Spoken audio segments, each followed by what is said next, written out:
Have you ever felt like you were being watched, even in the privacy of your own home?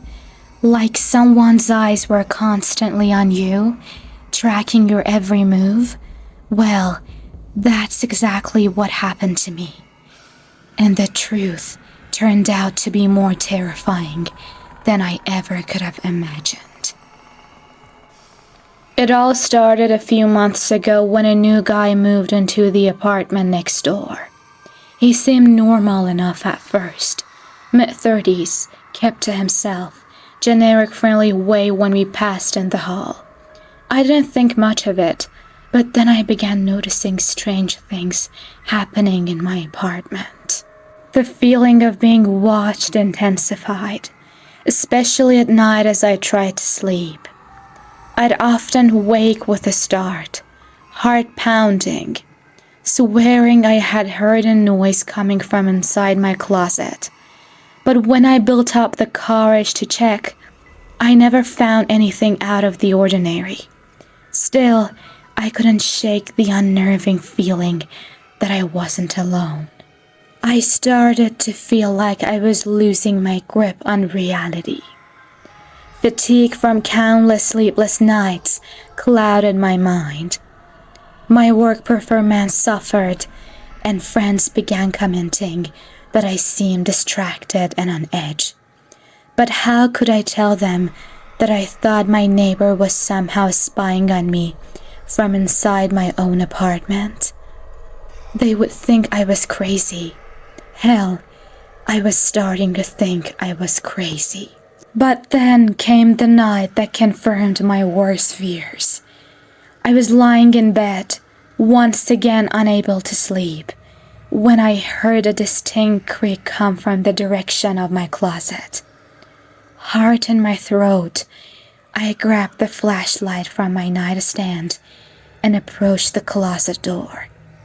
My steps cautious as I tried to regulate my ragged breathing. I yanked open the door, bracing myself for the worst, but the closet appeared empty other than my clothes.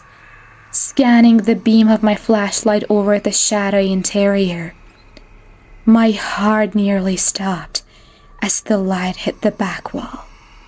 There, almost imperceptible if you weren't looking for it, was a small hole, about the size of a dime.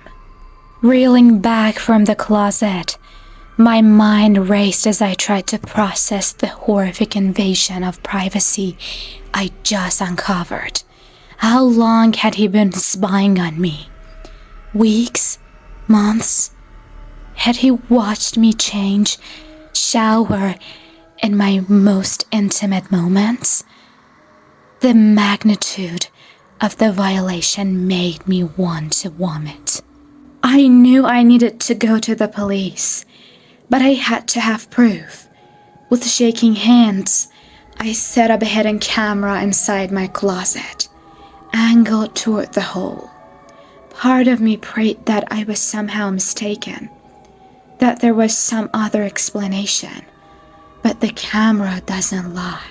The next morning, I hesitantly reviewed the footage, a knot of dread in my stomach.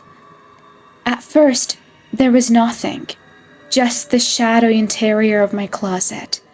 But then, about an hour after I had fallen into a fitful sleep, a figure appeared on the other side of the hole. I watched in horror as my neighbor's eye filled the screen, surveying my bedroom. He lingered for nearly an hour before eventually pulling away. I took the recording to the police, and they promptly arrested my neighbor. When they searched his apartment, what they found was beyond anything I could have imagined.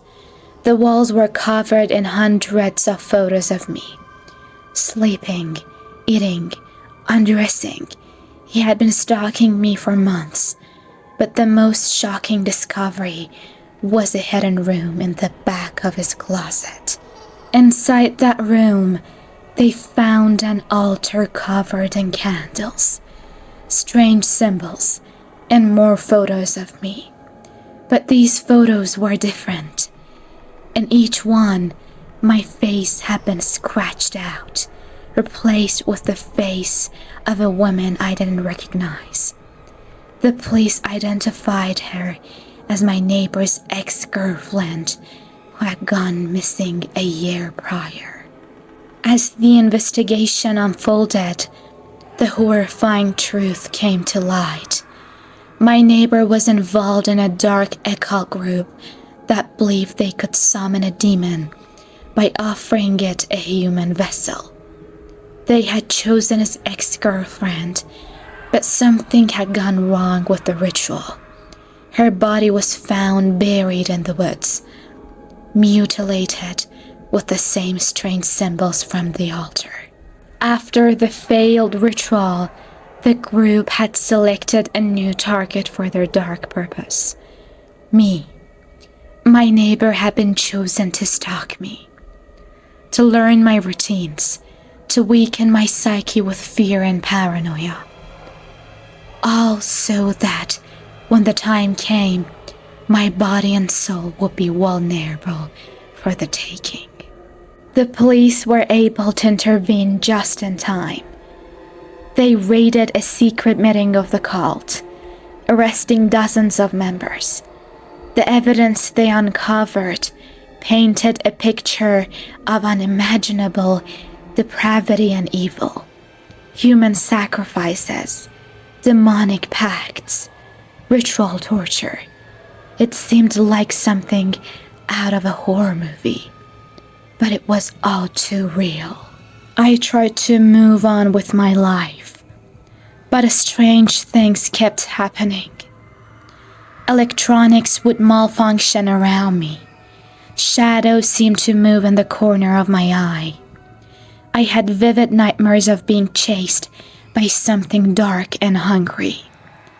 A paranormal investigator I hired told me that I had been touched by the demonic, that the cult's focus on me had left an imprint, like a target painted on my soul.